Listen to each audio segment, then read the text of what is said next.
और एक बड़ी खबर इस वक्त निकलकर सामने आ रही है। दरअसल आपको जानकारी दे दें, जगदीप धनखड़ होंगे एनडीए के उपराष्ट्रपति पद के उम्मीदवार। फिलहाल आपको बता दें कि भाजपा अध्यक्ष जेपी नड्डा ने इसका ऐलान किया है।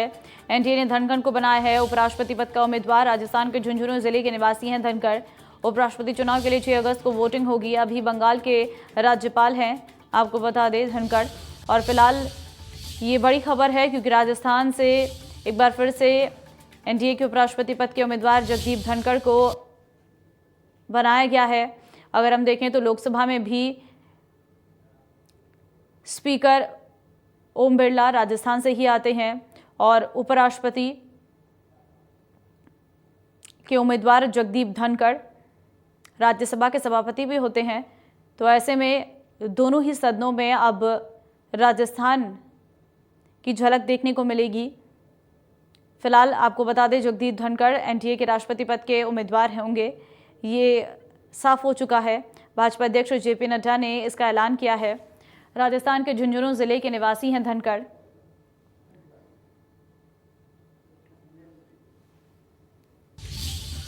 और एक बड़ी खबर एक और आपको देते हैं। दरअसल जानकारी आपको दे दें कि पीएम मोदी ने दी जगदीप धनखड़ को बधाई।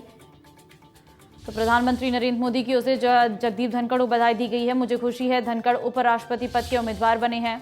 धनखड़ ने किसानों युवाओं के लिए काम किया है। आपको जानकारी दे दें कि पीएम मोदी ने जगदीप धनखड़ को बधाई दी है। एक तस्वीर भी साझा की है जगदीप धनखड़ के साथ। उन्होंने कहा, मुझे खुशी है, धनखड़ उपराष्ट्रपति पद के उम्मीदवार बने। धनखड़ ने किसानों युवाओं के लिए काम किया है। ये प्रधानमंत्री नरेंद्र मोदी ने अपने ट्वीट के जरिए संदेश दिया। महिलाओं वंचितों के लिए कई काम किए हैं। धनखड़ अपनी विनम्रता के लिए जाने जाते हैं। तो प्रधानमंत्री नरेंद्र मोदी की ओर से ये ट्वीट किया गया है जिसमें उनकी तरफ से धनखड़ के साथ एक फोटो भी ट्वीट किया गया है और उन्होंने कहा कि वो अपने विनम्रता के लिए जाने जाते हैं। और साथ ही साथ ये भी प्रधानमंत्री नरेंद्र मोदी की ओर से कहा गया और जगदीप धनखड़ को बधाइयां देते हुए भी प्रधानमंत्री नजर आए।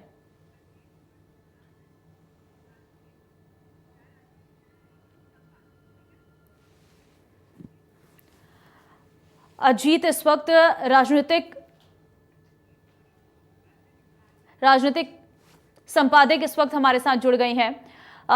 अजीत जी, अगर हम देखें तो जगदीप धनखड़ को बड़ी जिम्मेदारी दी गई है। बंगाल के राज्यपाल के बाद अब उन्हें एनडीए के उपराष्ट्रपति पद का उम्मीदवार बनाया है। ऐसे में राजस्थान के लिए तो ये बड़ी गर्व की बात हो गई है। अगर हम देखें तो लोकसभा में भी जो स्पीकर हैं वो राजस्थान से ही हैं और अब राज्यसभा के सभापति भी राजस्थान से ही हो गए हैं। बिल्कुल, देखिए, राजस्थान से सबसे पहले भैरव सिंह शेखावत बने थे उपराष्ट्रपति और उस समय बीजेपी ने एक बड़ा चौंकाने वाला फैसला किया था जब भैरव सिंह शेखावत को उपराष्ट्रपति बनाया था। तो उस वक्त भी एनडीए की सरकार थी। तो अब जिस हिसाब से प्रधानमंत्री नरेंद्र मोदी चौंकाने का काम करते हैं, तो ये लग रहा था कि किसी कोई नया नाम आएगा और कोई चौंकाने वाला ही नाम आएगा। और सुबह से दोपहर बाद ये संकेत मिलने लगे थे कि जगदीप धनखड़ रेस में आगे आ गए हैं। वो गृह मंत्री से मिले थे सवेरे, तो ये संकेत मिलने लगे थे कि जगदीप धनखड़ जो है राजस्थान के रहने वाले हैं, उनको उपराष्ट्रपति पद का उम्मीदवार बनाया जा सकता है। और आखिर में शाम को जब अनाउंसमेंट हुआ तो उस पर मोहर लग गई। तो अब जगदीप धनखड़ को बनाने के पीछे जो मैं समझ पा रहा हूँ या सामने बातें आ रही हैं, एक तो वो जाट समुदाय से आते हैं और आपको याद होगा कि एक कृषि कानून के खिलाफ आंदोलन चला था। साल भर किसानों ने धरना प्रदर्शन वगैरह किया था और फिर उत्तर प्रदेश चुनाव के टाइम पे जाट राजनीति बहुत गरमाई थी। तो जगदीप धनखड़ को उपराष्ट्रपति बनाकर प्रधानमंत्री नरेंद्र मोदी ने अपने हरियाणा, राजस्थान, उत्तर प्रदेश और कई जो जाट बाहुल्य राज्य हैं उनको एक मैसेज भी दिया है कि जाटों की उपेक्षा नहीं करती है पार्टी। एक मैसेज भी देना था। इस बीच जो जाट समुदाय से एक गवर्नर बनाए गए सतपाल मलिक को लगातार सरकार के खिलाफ बोल रहे हैं, तो एक बैलेंस भी करना था। तो कहीं ना कहीं अब इसका असर राजस्थान पर तो पड़ेगा ही पड़ेगा, राजस्थान के जाट समुदाय पर पड़ेगा ही पड़ेगा। और दूसरा, हरियाणा को में इसको मैसेज पार्टी देगी।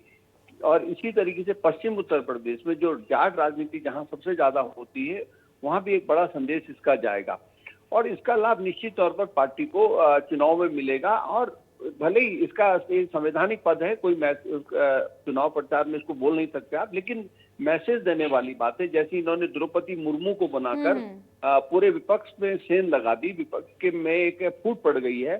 झारखंड का मामला है, छत्तीसगढ़ है, राजस्थान है, मध्य प्रदेश से कई बड़े भूभाग में आदिवासी रहते हैं, आदिवासियों का बड़ा वोट बैंक है। तो प्रधानमंत्री मोदी ने राष्ट्रपति पद का उम्मीदवार मुर्मू को बनाकर पूरे विपक्ष को भी सत्ते में डाल दिया, और विपक्ष बैकफुट पे है, बोल नहीं पा रहा है। लेकिन अब कल परसों जब सोमवार को वोटिंग होगी तो ऐसे संकेत हैं कि झारखंड मुक्ति मोर्चा शिवसेना ने तो सपोर्ट कर ही दिया मुर्मू को, संभवतः कई और दल भी इसमें क्रॉस वोटिंग हो सकती है जो आदिवासी एमएलए हैं। तो अब जिस तरीके से राष्ट्रपति पद पर एनडीए के उम्मीदवार मुर्मू को बनाकर एक बड़ा झटका विपक्ष को दिया है, तो निश्चित तौर पर, हालांकि अपोजिशन अपना कैंडिडेट देगा उपराष्ट्रपति पद का, लेकिन उसकी फजीयत हो गई थी मुर्मू के घोषित होने, जब नाम घोषित हुआ उससे पहले यूपीए ने अपना कैंडिडेट अनाउंस कर दिया था यशवंत सिन्हा को।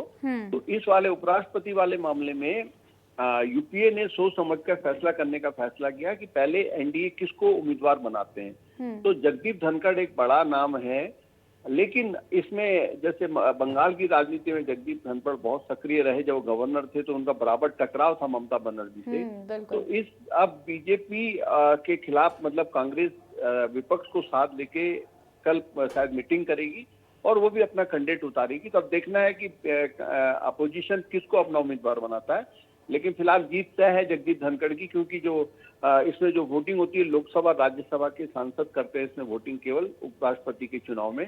तो जो बहुमत है वो एनडीए के पास बहुत अच्छा है, लोकसभा में भी और राज्यसभा में। तो उपराष्ट्रपति एनडीए का राष्ट्रपति बनना तय है और वो भारी मतों से जीतेंगे। तो अब यूपीए एक चुनाव लड़ेगा, लेकिन वो उतनी टक्कर वाली बात नहीं। जी ठीक है, लेकिन धन्यवाद अजीत तमाम जानकारी देने के लिए।